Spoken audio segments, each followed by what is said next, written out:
How are you doing today? क्या discuss करना चाहेंगे आज? So competitive advantage, how to get a competitive advantage through customer satisfaction. It's a very good subject. आप लोगों के हिसाब से क्या आपने क्या उसमें पढ़ा है अभी तक? पूछना चाहेंगे मेरे साथ? इसी विषय पर आप लोगों को जो लगता है वो कुछ शेयर करना चाहेंगे मेरे से? So value addition is the key to customer satisfaction. The more value you can add, the more your customer will feel satisfied. नहीं, ये तो कोई बात नहीं है, वो तो कस्टमर तो कहेगा। इस बार वैल्यू एडिशन पे मुझे एक बात याद आती है। गांव में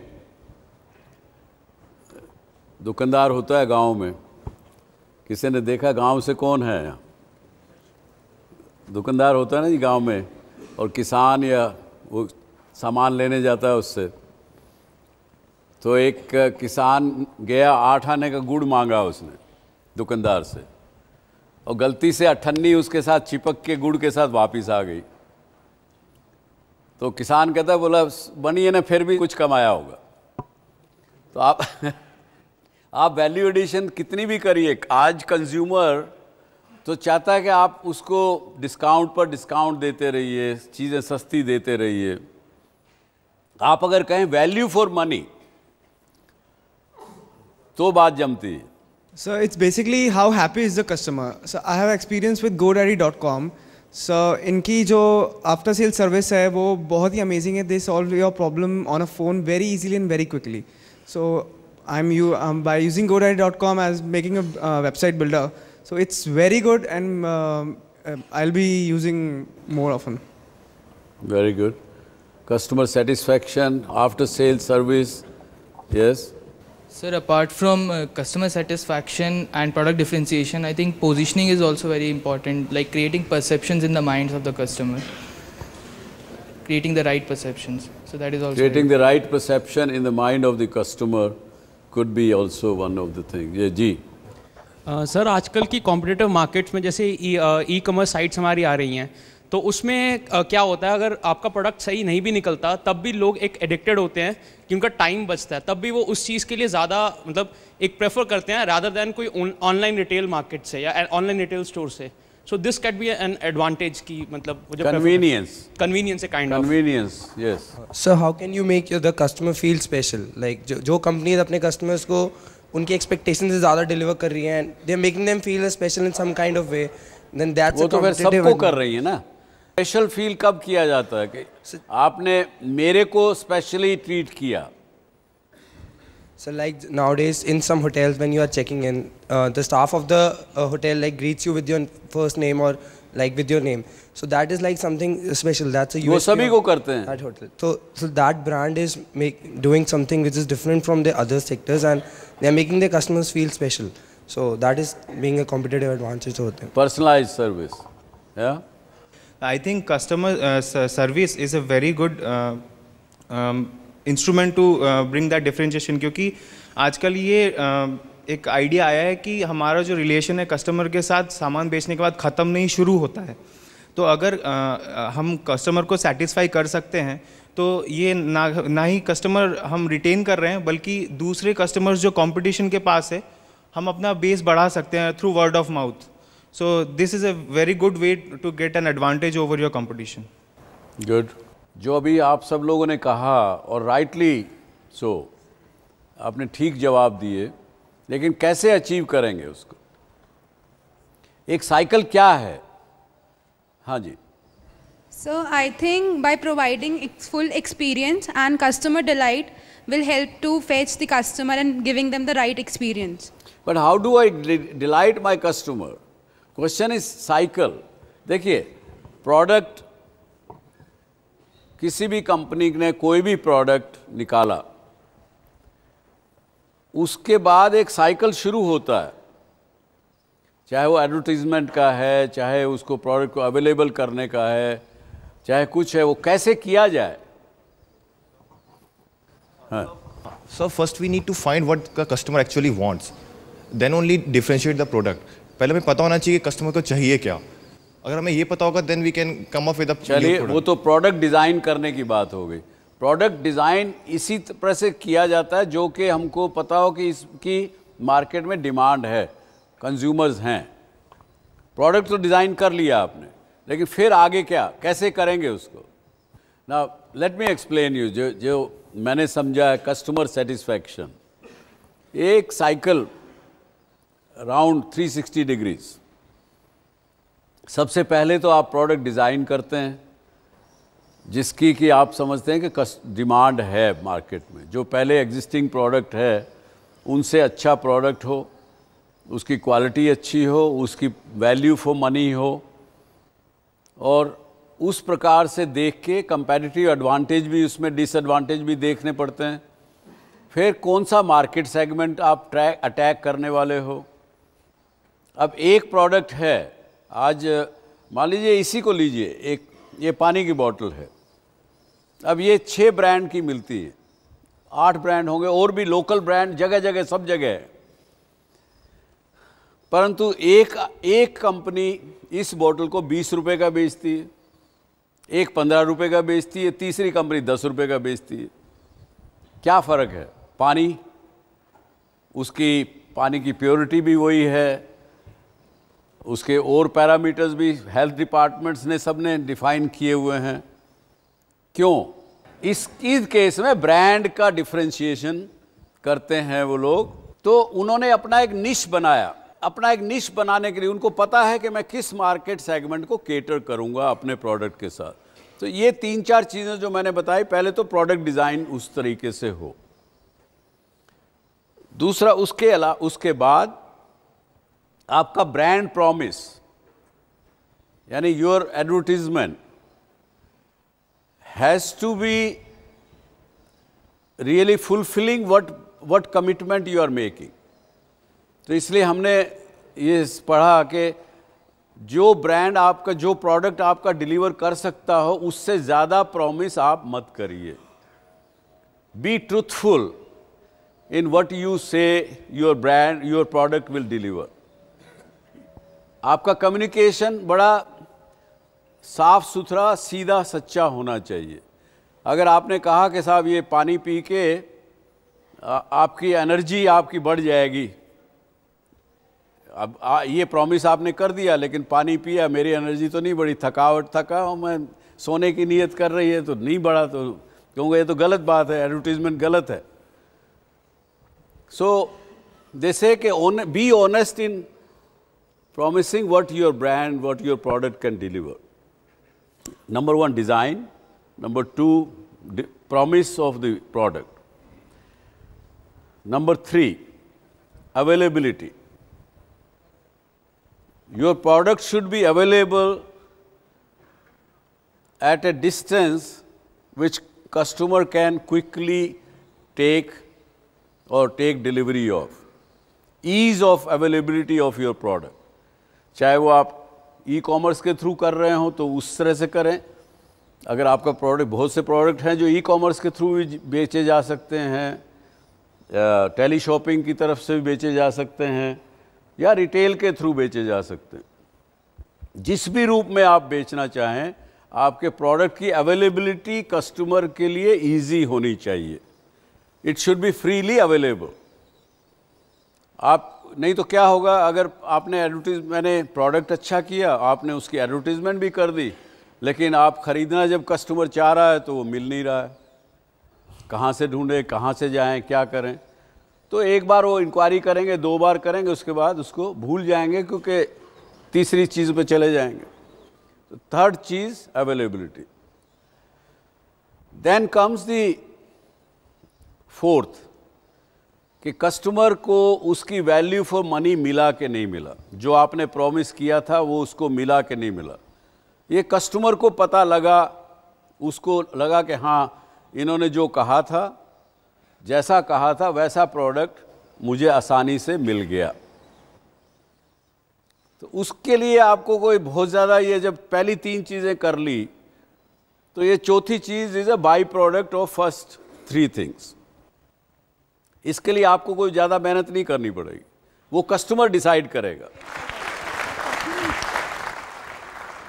प्रोडक्ट अच्छा डिज़ाइन करना, क्वालिटी का डिज़ाइन करना, ठीक प्राइस पे करना, अपनी टारगेट ऑडियंस के हिसाब से करना, उसका प्रॉमिस भी ठीक से करना और उसको अवेलेबल करवा देना। ये मेरा कंपेटिटर भी कर सकता है। ऐसी स्थिति पे मुझे पहुंचना है जिस स्थिति में मेरा कंपेटिटर मेरे से मेरा कस्टमर छीन के ना ले जा सके, तभी तो कंपेटिटिव एडवांटेज मिलेगा आपको। वरना क्या है, एक आदमी ने एक प्रोडक्ट के लिए 1 करोड़ रुपए एडवर्टीजमेंट का खर्च किया, दूसरे ने कहा चलो मैं इसको ख़त्म करना 10 करोड़ करूँगा, ऑल ओवर कर दिया। Overnight customer will try new things.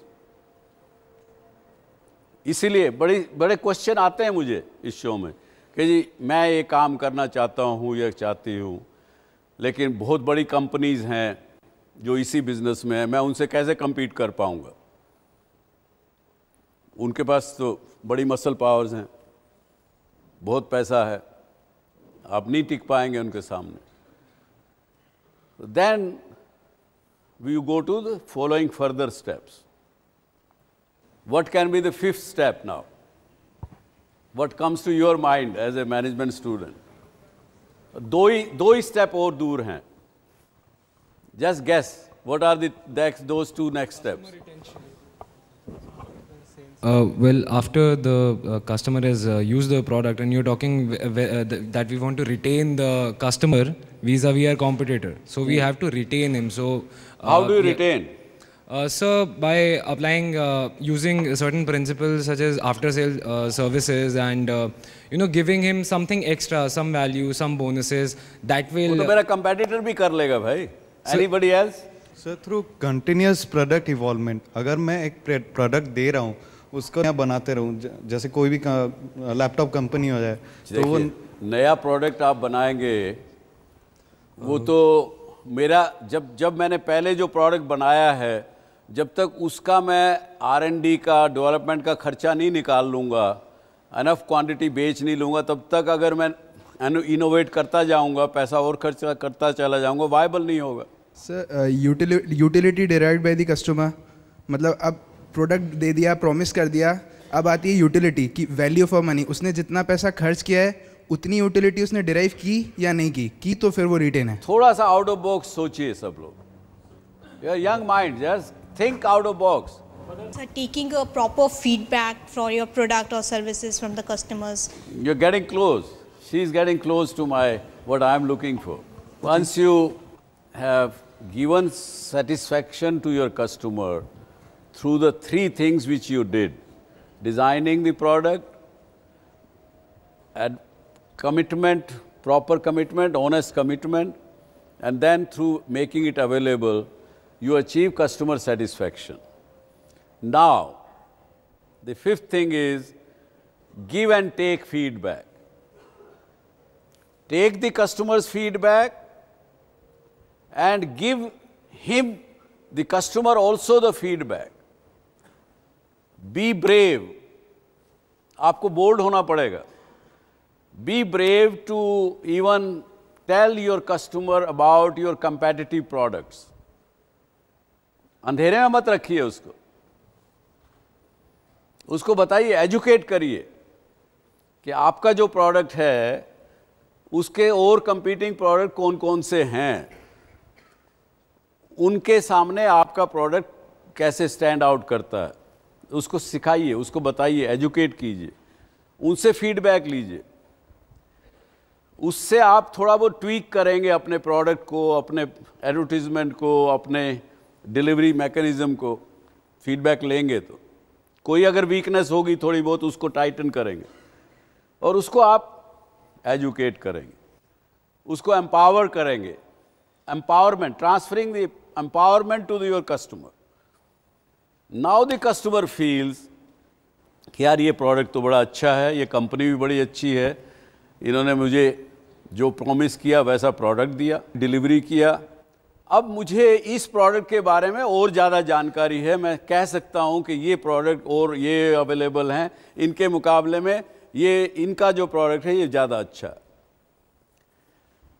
At this stage your customer turns and becomes your advocate, your brand ambassador.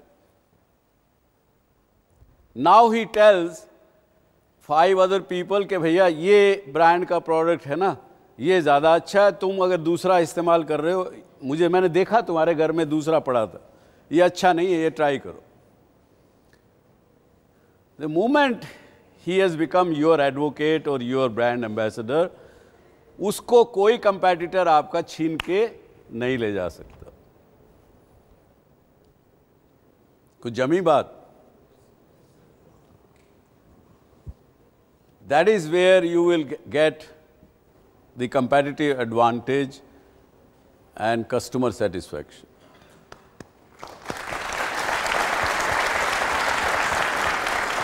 आप जो अपने घर में बैठकर मुझे देख रहे हैं, इस शो को देख रहे हैं, आप सबका भी वापस स्वागत. आई होप आप में से बहुत से लोग भी बिजनेस करना चाहते होंगे या कर रहे होंगे. अभी ये ब्रेक से पहले की बातें आपके कुछ काम आएंगी, मेरा ऐसा विश्वास है. अभी हम बात करेंगे कि इस कम्पेटिटिव वर्ल्ड में किस प्रकार से आप ज़्यादा कामयाब रहें अपने कंपटीशन के मुकाबले में.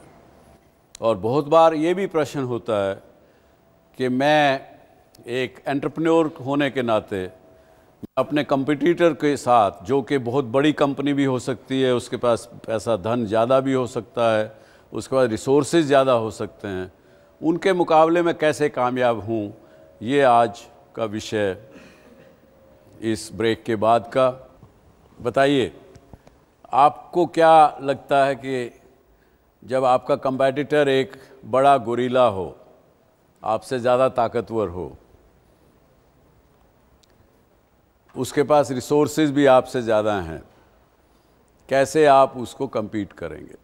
क्योंकि इस बात का जवाब अकेले डॉक्टर सुभाष चंद्रा के पास नहीं है. हम सब मिलके जब बात चर्चा करेंगे तो उसी में से कुछ चीज़ निकल के सामने आएगी. चलिए जी, उधर से हाथ उठा था, बताइए. जी sir. So sir, I feel and I believe that कि when you're facing a gorilla, then you cannot take the gorilla head on. So you have to make sure that the tactic that you use is of a not the conventional approach. You should definitely go in for a niche market, or you should have a product which is catering to a small segment, something that is a match for your resources and the kind of people who you are targeting as customers. So if you take on the gorilla head on, you are definitely going to die. So you get around and you play on the field. That's very good answer. So I think the best possible way can be to utilize your available to utilize the resources available in the maximum way. It's like if you can convert your cons of the product to the pros. It's like it depends on you. It's on your management. It's on your skills. नहीं, ये बात तो ठीक है. देख, जो आप अपने रिसोर्सेज हैं उनको जुडिशियसली इस्तेमाल करना, ये तो एक गिवन प्रिंसिपल है मैनेजमेंट का, एंटरप्रेन्योर का, कुछ भी. लेकिन सवाल ये है कि आप अपना जो कंपेटिटर आपका है, जो कि आपसे ज़्यादा सक्षम है, उससे कैसे आप जीत सकेंगे. जी सर, सबसे पहले गोरिल्ला को अगर से हमें जीतना है तो फर्स्ट ऑफ ऑल हमें ये आइडेंटिफाई करना पड़ेगा कि क्या चीज़ है जो कस्टमर को चाहिए और वो गोरिल्ला ऑफर नहीं कर रहा है. अगर हम ये आइडेंटिफाई करके उस कस्टमर्स को हम वो चीज़ प्रोवाइड कर सकते हैं तो एटलीस्ट जब तक गोरिल्ला कैचअप करेगा तब तक हमारा नाम एस्टेब्लिश हो चुका होगा. सेकेंड स्टेप, हम जो प्रॉमिस कर रहे हैं या जिस डिमांड को सेटिस्फाई करने की कोशिश कर रहे हैं वो हम एग्जैक्टली मिल रही है कस्टमर को कि नहीं, तो कस्टमर के सेटिस्फेक्शन के लिए चेक कर सकते हैं. तो इतने में हमारा नाम, अगर हमारे फाइनेंशियली हम उतने स्ट्रांग नहीं होते तो एटलीस्ट हमारा नाम उसके कुछ लेवल तक पहुंच जाएगा, तो हम we will be comparatively in a better position to take gorilla head on. Okay sir, I will second your thought. Sir, product innovation, for example sir, Ujala सफेदी आने के बाद रॉबिन ब्लू पाउडर कोई नहीं खरीदता, या डुअल सिम फोन सबसे पहले माइक्रोमैक्स मार्केट में लेके आई. तो those kind of product innovations in the same category, जैसे कि मित्र ने कहा कि जो प्रोडक्ट इनोवेशन है सर वो होना चाहिए. प्रोडक्ट इनोवेशन मैंने समझा, सुना. हाँ, सर हम जब भी किसी बड़े कॉम्पिटिटर को फेस करते हैं तो किसी बड़े कॉम्पिटिटर का प्रोडक्ट फुल 100% सेटिस्फेक्शन नहीं देता है, कुछ लूप होल्स होते हैं उनकी प्रोडक्ट्स में और सर्विसेज में।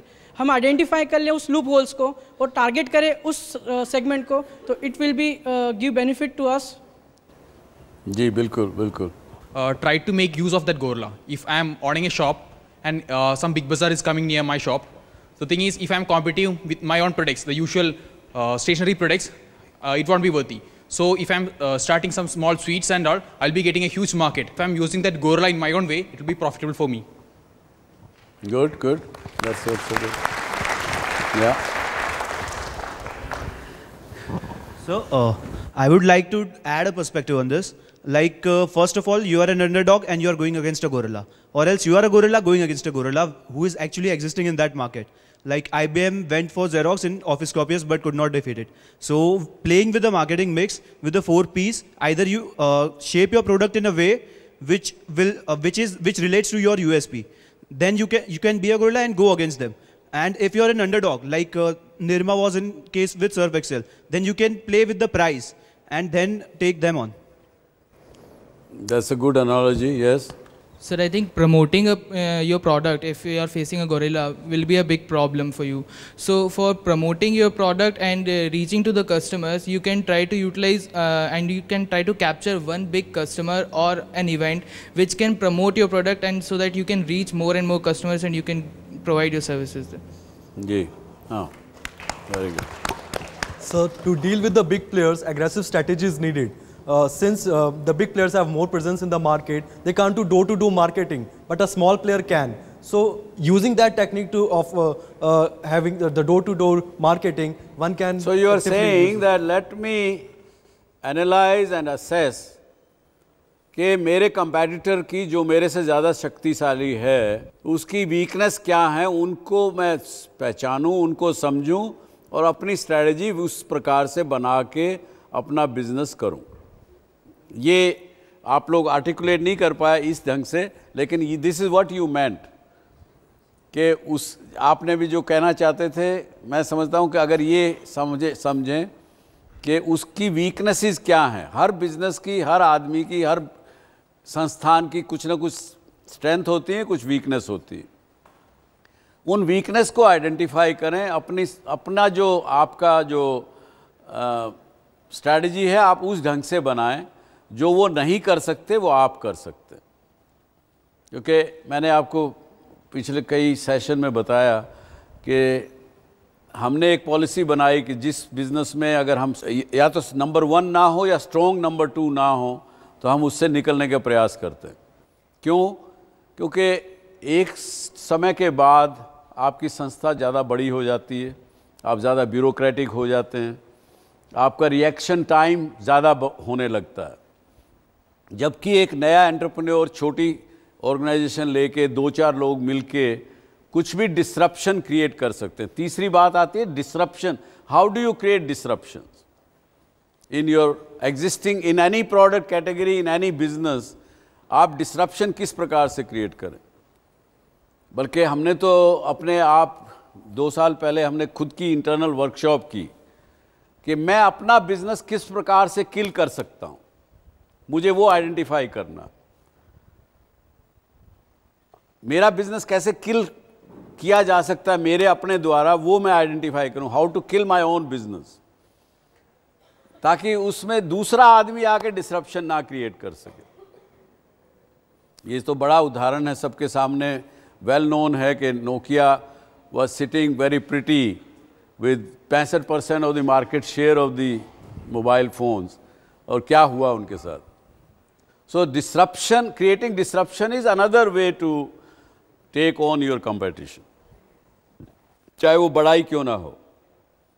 और एज ए स्मॉल बिजनेस आपके अंदर कैपेबिलिटी है डिसरप्शन क्रिएट करने की, पर डरना नहीं चाहिए। जहां डर गए ये सोच के कि वो सामने वाला बड़ा है, मर गए। क्या प्रश्न है आपके कंपटीशन के बारे में या और के बारे में? So what is your take in media houses being trying to be different and sensationalizing the news and being unethical some ways. ये आपके अपने हाथ में है। आप अगर उसको देखना बंद कर देंगे तो धीरे धीरे उनको ये सब चीज़ों से बाहर निकलना पड़ेगा और एथिकल होना पड़ेगा।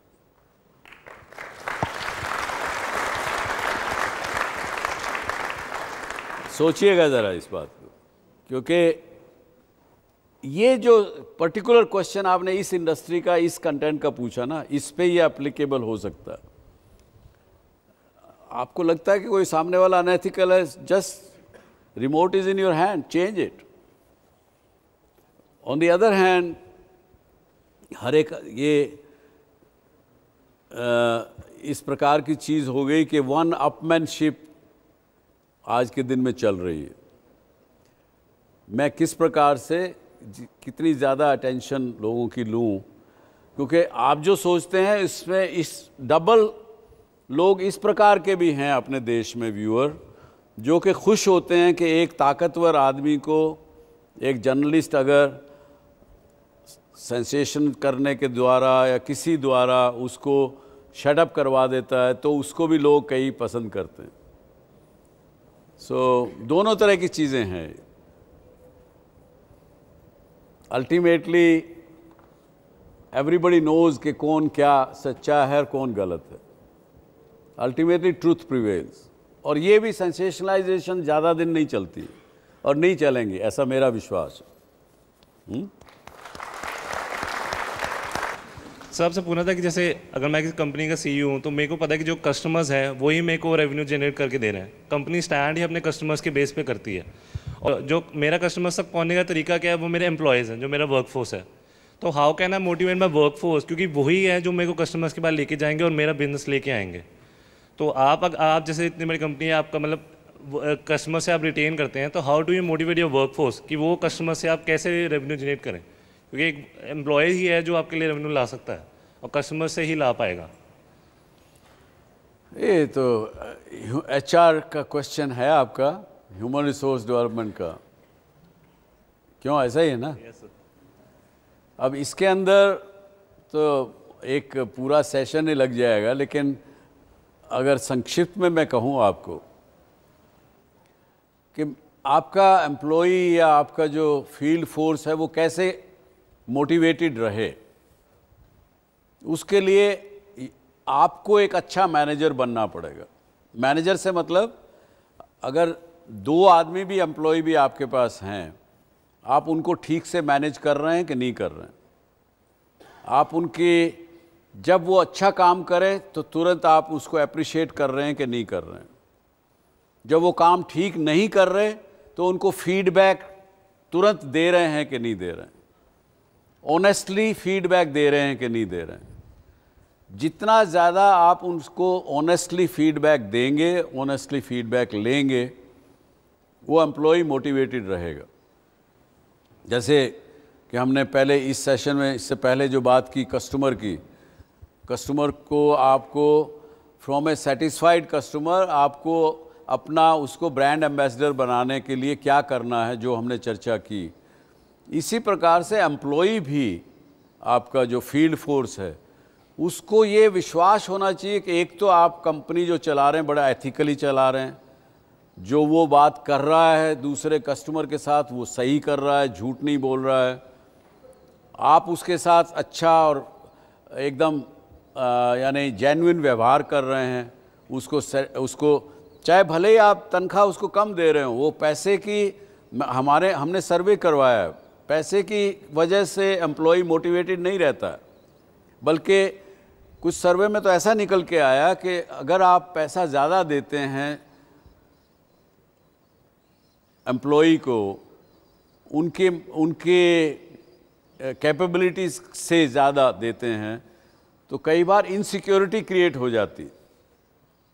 वो आदमी सोचता है कि यार मेरी जो वर्थ है, अगर मैं यहाँ से नौकरी छोड़ूंगा, आज मुझे ये कंपनी अगर 1 लाख रुपया महीना देती है और मुझे पता है कि मेरी वक़्त 50,000 रुपये महीना लेने की है, ये कंपनी लाख रुपया दे रही है, तो मैं किसी भी येन तेन प्रकारेण मैं इस कंपनी से, इस जॉब से चिपका रहना चाहूँगा, क्योंकि आपने मुझे ज़्यादा पैसे दे के इनसिक्योर कर दिया, और वो इनसिक्योरिटी फिर उसके अंदर मैं पॉलिटिक्स भी करूँगा, अपने बॉस को खुश भी रखूँगा, कुछ भी ये भी करूँगा, तो वो बल्कि उल्टा हो जाता।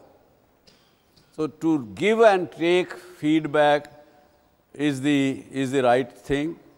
और अगर यही मैंने पिछले सेशन में कहा था, आप हमारे DSC शो के ऊपर लॉग इन करेंगे तो संवाद करके छोटा सा बुकलेट है, वो उसमें है ही ये कि संवाद means communicate with your employees and yourself and you will have a motivated employee. Sir, आपने कहा कि अगर आप छोटे हैं, आपको टक्कर लेनी है गोरिल्ला से, तो आपकी क्या स्ट्रैटेजी रहेंगी। बट अगर आप गोरिल्ला हैं और आपके सामने कोई छोटा चूहा आपका एरिया कैप्चर कर रहा है, तो उस टाइम आपकी क्या स्ट्रैटेजीज रहेंगी। अगर मैं गोरिल्ला हूँ और मेरे सामने अगर एक वीक कंपेटिटर आता है, तो जो आज की मैनेजमेंट की थ्योरी है वो तो यही कहती है कि मैं कुछ भी ऐसे एक्शन करूं जिससे वो किल कर सकूं उसको। लेकिन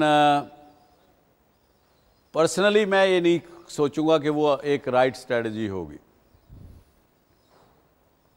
वो व्यक्ति अगर कुछ काम अच्छा कर रहा है, मैं उसको बल्कि ये कहूँगा कि भाई तुम इस कंपैटिटिव वर्ल्ड में अकेले इस छोटे बिजनेस के साथ ज़्यादा लंबा नहीं चल पाओगे, स्केल अप नहीं कर पाओगे। आपके अंदर ये खासियत है, आपके अंदर कुछ हुनर है, टीम अप विद मी, मेरे साथ पार्टनरशिप करो ना। Instead of having 100% of this big a pie, you take 30% of that large a pie. That is what I will try to tell him and learn something more from him, and that's how I remain ahead of the competition.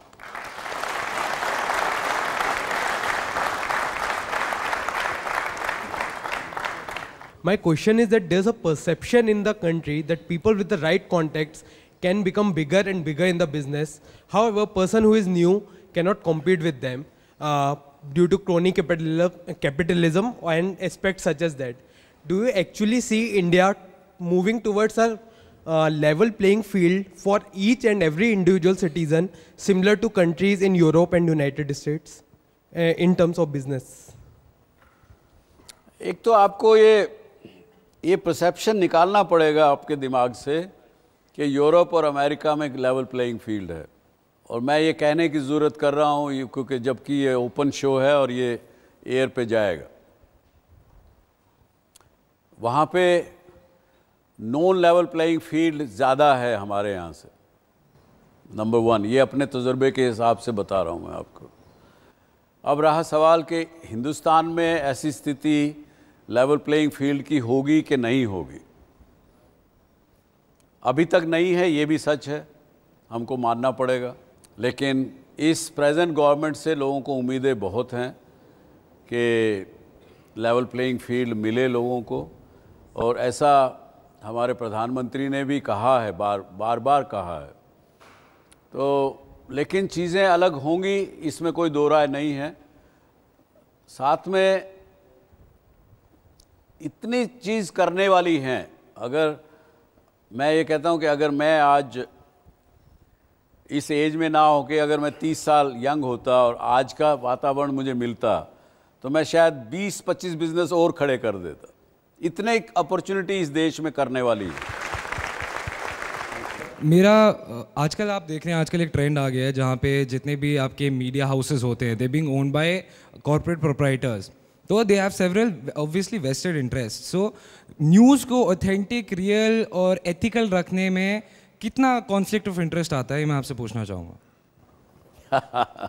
ये तो पेचीदा सवाल तो नहीं है, ये तो political सवाल ज़रूर है। कॉन्फ्लिक्ट ऑफ इंटरेस्ट तो होते हैं, और कॉन्फ्लिक्ट ऑफ इंटरेस्ट उस मीडिया हाउस का बिजनेस और ना भी हो तो भी कॉन्फ्लिक्ट ऑफ इंटरेस्ट आ सकते हैं। मुझे ऐसे भी कंपनीज हमारे यहाँ भी हैं और वर्ल्ड में और जगह भी हैं जिनका बिजनेस मीडिया के अलावा कुछ भी नहीं है, फिर भी कॉन्फ्लिक्ट्स हैं वहाँ। क्योंकि जिन लोगों को मीडिया को टर्न करना है, जिनको अपना स्टीयर करना है पब्लिक ओपिनियन को, वो इतने वेल ऑयल्ड मशीनरी रहती हैं पब्लिक रिलेशन की, किसी न किसी रूप से उस मीडिया कंपनी में किसी न किसी को पकड़ के कैसे भी उस ओपिनियन को मोल्ड वो करवा लेते हैं, कर सकते हैं। ये पीछे भी होता है, आगे भी होता रहेगा। तो your answer to your question is yes and no both.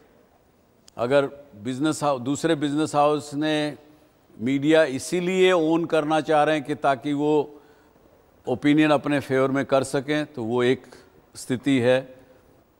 एक दूसरा ये भी है कि आपका रेगुलेशन क्या कहता है। Is your regulation well defined of the country, ताकि ऐसे वेस्टेड इंटरेस्ट उसमें कंट्रोल ना कर पाएँ। कई प्रश्न है इसमें। तो पर as I said, answer is that even if there is no business interest, even then they can be kind of influenced by the interested parties. Okay? So with this, I would like to say thank you very much to all of you.